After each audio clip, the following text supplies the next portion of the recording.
What's going on, everyone? Welcome back to Right Gaming. This is Alex, and this week we will talk about the inevitability of video game prices going up with the next generation of consoles, and the games and console prices that were shown on last week's PlayStation 5 showcase event. So starting with the inevitable $70 price tag. In an official PlayStation blog post last week, Jim Ryan, Sony Interactive Entertainment's president, had talked about the PlayStation 5 showcase they had this week, and amongst the topics of the post he mentioned pricing. Quoting what he said, "Our own worldwide studios titles will be priced from $49.99 to $69.99 on the PS5. This one line has been making circles on the internet and got everyone concerned yet again, since the debate around the next NBA 2K game that was announced to be also $70 for NextGen. The pricing of 4 games is known so far at the launch of the PlayStation 5. Demon's Souls Remastered, Destruction All-Stars, which no one cares about, and Marvel's SpiderMan Miles Morales Ultimate Edition, which has both the expansion and the remastered base game, will be priced at $69.99. While the standalone version of the Miles Morales expansion will cost $49.99 and Sackboy: A Big Adventure will cost $59.99. Lots of nines. So the situation clearly shows an intent on Sony's side to find a temporary pricing compromise in the current difficult economic situation around the world and simultaneously ease people into the inevitable increase in price for next-gen games. The industry unanimously found a perfect opportunity to increase the base dollar price of games, but the COVID-19 situation ruined this opportunity. I say base price because, as we have already discussed on Right Gaming here, the industry found a plethora of ways and made numerous adjustments over the years to make up for the unchanging dollar price of games. While in other currencies around the world, people were already paying $80 to $100 per game for years. Outside of the euro, dollar, and British pound prices that they are always showing on official pricing banners, a digital copy of Death Stranding in Israel, for example, costs 335 new Israeli shekels, which averages around $97. And this is the price for the digital copy. No transportation costs, no packaging, no additional labor expenses for said packaging, and no Hebrew localization. So it is only a matter of time until the moment when gamers in the United States will have to deal with the fact that prices have already crept up even higher than the $10 markup everyone are so outraged about. The real concern that I have is whether the dollar price increase will be an excuse for prices in countries like previously mentioned Israel to rise even higher than, for example, the $100 mark. Now let's move to the PlayStation 5 showcase event. One of the more exciting events of last week was the PlayStation 5 showcase event, where we saw some new exciting reveals alongside the official confirmation of prices and the release date for Sony's next generation console. The presentation started with a spectacular trailer announcing Final Fantasy XVI. The next entry in the series will be a console exclusive for the PlayStation 5 with a PC release sometime in the future. There is no release date or official story and gameplay details except the introduction trailer we saw at the showcase. As we can deduce from the trailer, FF16 is going to have a high fantasy/medieval setting, only magic and no steampunk machines as it usually was in past entries. The story will apparently revolve around 2 characters: a prince, a born noble that also turns out to be some sort of reincarnation of a godly creature called the Phoenix, and someone who I assume to be his bodyguard. A lowborn of the same age as the prince, who grew with him together, became friends, and was trained into becoming the prince's loyal knight. Court intrigue, social inequality between the classes, friendship and betrayal seem to be at the core of the story. The combat seems to borrow a lot of the great action-focused combat of FF15, but this time, due to the setting, locations and monsters shown in the trailer, it seems a bit more physical, despite all the magic, and gave me personally The Witcher vibes. Then we saw a gameplay segment of the upcoming expansion for Marvel's Spider-Man about Miles Morales. The gameplay was captured on PS5, so we got to see all the glory of high-quality textures, lighting and visual effects. The main villain in the story will be the Tinkerer, though it will not be the ominous old man from the original comic books, but a lady that engineered powerful combat gadgets for her entire gang and is on the hunt for new advanced technology.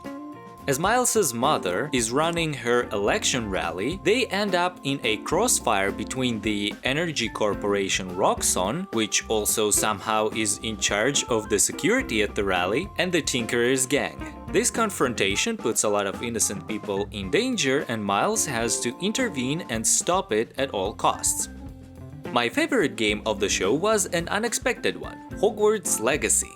It is basically the Harry Potter game me and thousands of fans of this universe had dreamed about since childhood. Apparently, it is an open-world, third-person RPG set during the late 1800s in Hogwarts and its surroundings. In this game, you will create your own customizable character, join the School of Witchcraft and Wizardry, and choose one of the houses. Then you will get to experience the life of a Hogwarts student from your own perspective. Get to know a totally new cast of teachers, friends and bullies, and make your own decisions. From what can be seen in the trailer, we can gather that you will be able to travel an open world filled with dangerous creatures, dark mages and magical dungeons.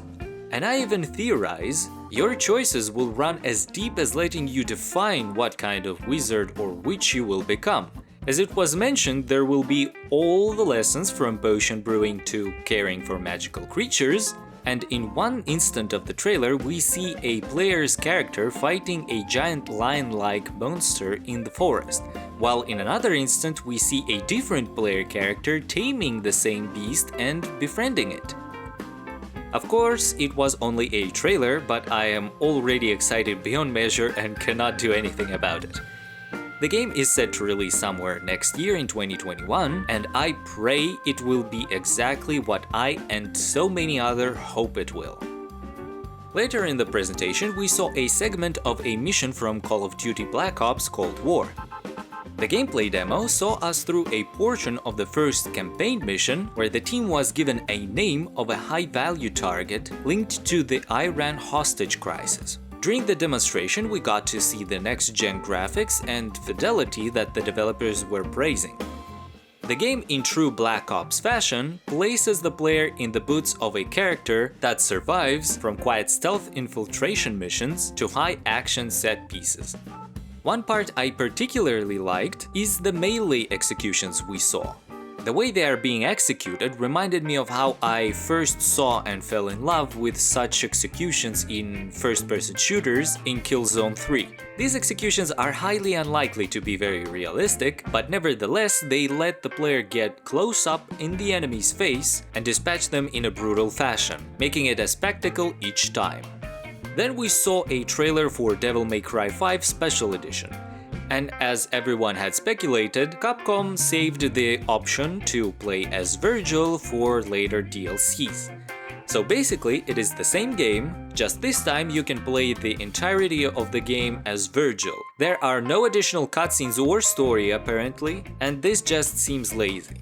But as a fan of the series, I know that the same mode was present in previous games, and I must admit that this time they worked on the playable mechanics of the character a fair bit. Both Virgil's old and new tricks are well animated and fleshed out. There is even an amazing move where you can use the Yamato, Virgil's katana, to stab yourself and separate V from Virgil, and unleash a devastating area of effect attack. We also saw another trailer for Oddworld Soulstorm, showing a bit more of the story of the game. Then we saw a new trailer for Resident Evil Village, emphasizing the creepy, haunting atmosphere of the game. And after that, there was a trailer that explained more about the way Deathloop works.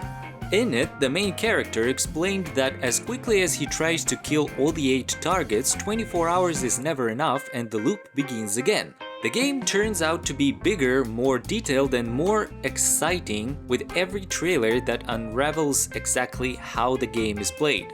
We saw how the protagonists study the plans and inner happenings of the island to find out what each of the targets does within the infinitely repeating day to manipulate them into arriving to the same place several at a time, making it easier for him to take them out. Amongst these smaller moments of the presentation, we got the reveal trailer for Five Nights at Freddy's Security Breach. The trailer showed nothing but an enormous amusement center themed around the automatons we all know and love, or hate, with an ominous voice calling back for an escaped child who is clearly terrified of whatever unfolds in the center, and that's it. A definite highlight was a HUD-less gameplay of sorts for Demon's Souls Remastered. The gameplay showcased a short run through one of the game's levels. The animations, textures, and visual effects are spectacular.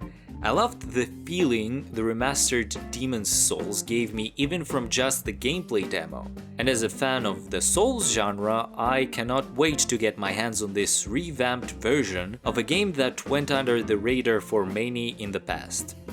So far, we did not get a lot from Sony in the way of explanations about what exactly they will be doing with their PS Plus subscription service on the new console. But now we got a look at the PlayStation Plus collection. It is a service that will be available with PS Plus on the PlayStation 5. The collection gives you access to quote-unquote generation-defining games from the PS4, all playable on the PS5. The list of confirmed games include God of War, Bloodborne, Monster Hunter World, Final Fantasy XV, Fallout 4, Mortal Kombat X, Uncharted 4: Thief's End, the remastered Ratchet & Clank, Days Gone, Until Dawn, Detroit Become Human, Battlefield 1, Infamous Second Son, Batman Arkham Knight, The Last Guardian, The Last of Us Remastered, Persona 5, Resident Evil 7, Biohazard. And now let's go to the price and release date. So, of course, after Xbox had finally revealed their next-gen prices, this event had to include the official price reveal for the PS5 and the PS5 Digital Edition and the release date. So the prices are as follows. The regular version of the PlayStation 5 with the disc drive is $499.99 US, 499.99 euros, 449.99 British pounds. The PlayStation 5 Digital Edition, which is every bit as powerful, just lacks the disc drive, will cost $399.99 US, 399.99 euros, and 359.99 British pounds. The release date for the console will be the 12th of November for US, Japan, Canada, Mexico, Australia, New Zealand, and South Korea, while the rest of the world will get their consoles on the 19th of November. Hopefully. Since there is this ominous little notice that things might change depending on the situation in the world. And one other thing, obviously, after everything was said and done, Sony just could not finish it there. They went on and teased the next God of War game. The teaser included nothing but the gradually unfolding logo and the voice of Kratos in the background saying, "The time draws near, you must prepare yourself." And the appearing phrase, "Ragnarok is coming, 2021.